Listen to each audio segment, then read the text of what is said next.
वक्फ संशोधन बिल पर कौन नाराज है?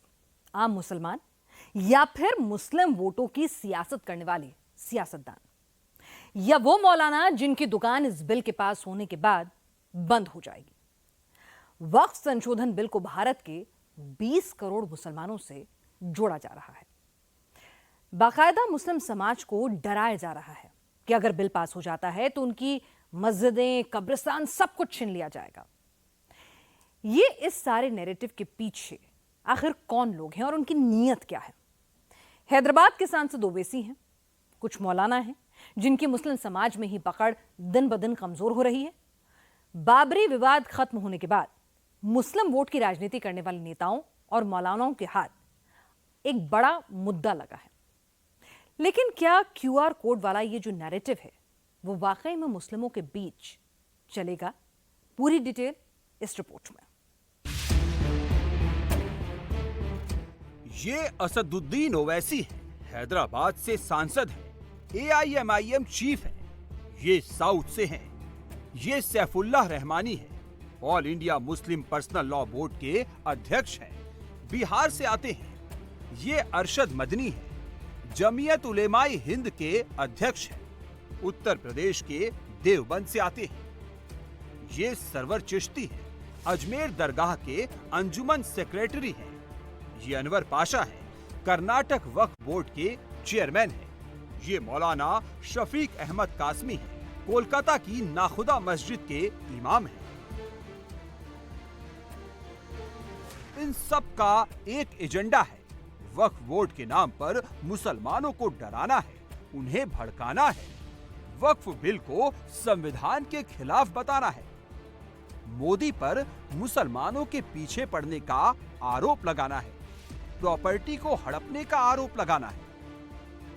कोई चीज महफूज नहीं रहेगी, कोई चीज महफूज नहीं रहेगी। और जो ये समझता है इस गवर्नमेंट से कि इस्लाम का कानून महफूज रहेगा, वो बिस्मिल्लाह के गुंबद में रहता है। गवर्नमेंट का नजरिया क्या है, हम इसको 10 साल से देख रहे हैं।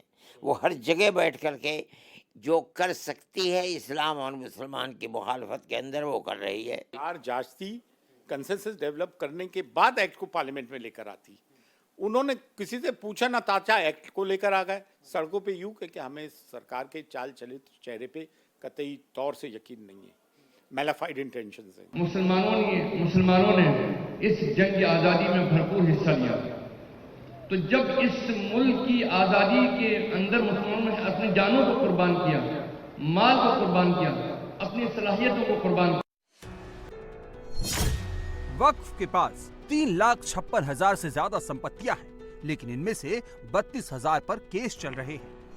उत्तर प्रदेश में वक्फ के पास 1,26,335 संपत्ति है, लेकिन इनमें से 1,162 विवादित है। कर्नाटक में 33,147 संपत्ति है, इनमें से 4,232 पर केस चल रहा है। तेलंगाना में 32,158 संपत्तियां हैं, इनमें से 3,611 संपत्तियां विवादित है। पंजाब में 25,403 संपत्तियां हैं, इनमें से 2,354 पर कोर्ट केस चल रहा है। मध्य प्रदेश में 15,002 संपत्तियां हैं, इनमें से 1,062 पर कोर्ट केस है। वक्फ अमेंडमेंट बिल के बहाने उन सभी मुसलमानों के जहन में जहर घोला जा रहा है जिनका वक्फ से कोई लेना देना नहीं। मुसलमान औरतें बेचारी नहीं हैं। अल्लाह ने उनको बहुत सारे हुकूक दे रखे हैं, आपने उन हुकूक को दबाने की कोशिश कर रहे हैं। चाहे वो जायदाद का मसला हो, चाहे वो ट्रिपल तलाक का मसला हो, चाहे वो हिजाब का मसला हो, ये हुकूमत हमको दबाने की कोशिश कर रही है। और अल्लाह ने हमें इतना हुकूक दिया है कि हम इससे दबने वाले नहीं हैं। जायदाद में जो आप 2% हिस्सा दे रहे हैं वो बोर्ड में हमारी, ये हमारा हिस्सा तो था, है और हमेशा रहेगा, इसे कोई छीन नहीं सकता। ये जायदाद अल्लाह की जायदाद है, वक्फ प्रॉपर्टी, ये इसे हम जाने नहीं देंगे। हम अपने बच्चों को तैयार कर लेंगे, खून बहा दो, लेकिन अल्लाह की जायदाद को जाने मत देंगे। और इसके लिए हम तैयार हैं। और आज इस इजलास में हम ये बात को अपनी बहनों तक भी पहुंचाना चाहते हैं कि हम बेचारी नहीं हैं। आज भी हम चाहें तो आज भी हम अपने बच्चों पर मरहम लगा सकते हैं, अगर वो जिहाद के रास्ते में, अगर वो अल्लाह के रास्ते में अपनी प्रॉपर्टी बचाने के निकलते हैं। जिन्हें वक्फ बोर्ड की संपत्तियों से फायदा मिलता है, वो पावरफुल लोग नया कानून नहीं चाहते। इसलिए बिल को बीजेपी वर्सेस मुस्लिम वाला एंगल दिया जा रहा है, मुसलमानों को भड़काया जा रहा है। 600 साल पुरानी मस्जिद है, 500 साल पुरानी मस्जिद है, उसके कागजात कहाँ से मिलेंगे? लेकिन उसका मस्जिद की शक्ल के अंदर होना या खुद इस चीज़ की दलील है कि ये वक्फ है और किसी वक्त में यह आबाद थी, आज नहीं है। गवर्नमेंट की नज़र उनके ऊपर है कि किसी तरीके से हमें मौका मिले तो हम उन मस्जिदों के ऊपर बुलडोज़र चला दें, उनकी ज़मीनों के ऊपर कब्जा कर लें। हम ये समझते हैं कि इस सूरत हाल के अंदर हमारा एक मजबूत मौक़िफ़ है और तमाम ही मुस्लिम पार्टियों का कि ये हमारी ज़मीनें हैं, मजहबी एतबार से हमारी ज़मीनें हैं, हम इसके लिए अब किसी बिल के मोहताज नहीं हैं। ये कहना कि जो बिल से पहले वक्फ बोर्ड है उसके अंदर किसी की हिंदू की ज़मीन पर हाथ रख के मुसलमान ये कह दे कि ये ज़मीन वक्फ की है, ये जो एक झूठ का तुमार है। ये कभी हो नहीं सकता है कि किसी हिंदू की ज़मीन के ऊपर, हमारा ईमान है, हमारा अकीदा है कि कोई ऐसी ज़मीन जो किसी दूसरे की है उसके ऊपर मस्जिद नहीं बन सकती है। अगर मस्जिद है हम खुद उस मस्जिद को तोड़ देंगे, वो मस्जिद नहीं है।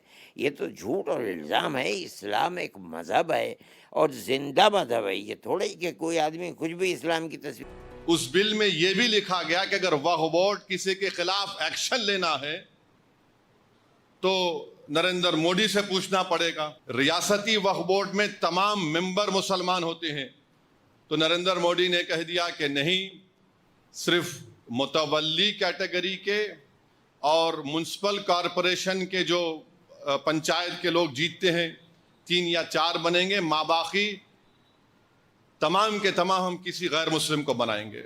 रियासती वक्फ बोर्ड में इलेक्शन होता था मुतवल्ली कैटेगरी का, बार काउंसिल के कैटेगरी का, एमएलए कैटेगरी का, एमपी कैटेगरी का, सब खत्म।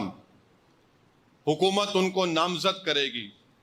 और याद रखिए, मैं खुल के कह रहा हूं, उसके पीछे ये लोग भी हैं जो खत्म नबूवत के मुनकरीन हैं।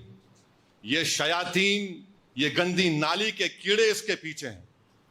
इनका मकसद एक ही है कि किसी ना किसी तरह ये वक्फ के कानून को खत्म कर दिया जाए। तो इसमें बहुत सी शैतानी ताकतें मुलविस हैं। दरअसल इसकी वजह भी है। ओवैसी जिन मुसलमानों का नेता बनने का दिखावा कर रहे हैं, वो मुसलमान उन्हें नेता ही नहीं मानते। यूपी में 2024 के लोकसभा चुनाव में बीजेपी को सिर्फ 33 सीटें मिली। 2019 में 62 सीटें मिली थी। महाराष्ट्र में बीजेपी ने इस बार 9 सीटें ही जीती। 2019 में बीजेपी ने 23 सीटें जीती थी। बिहार में बीजेपी ने 2024 में 12 सीटें जीती, जबकि 2019 में 17 सीटें जीती थी। महाराष्ट्र में इसी साल चुनाव है, बिहार में अगले साल इलेक्शन है और यूपी में उसके अगले साल चुनाव होगा। चुनावी लड़ाई से पहले मौलाना अपनी ताकत की नुमाइश कर रहे हैं, क्योंकि जिस मौलाना की जितनी ताकत होगी, नेताओं के बीच उनकी डिमांड भी उतनी ही ज्यादा होगी।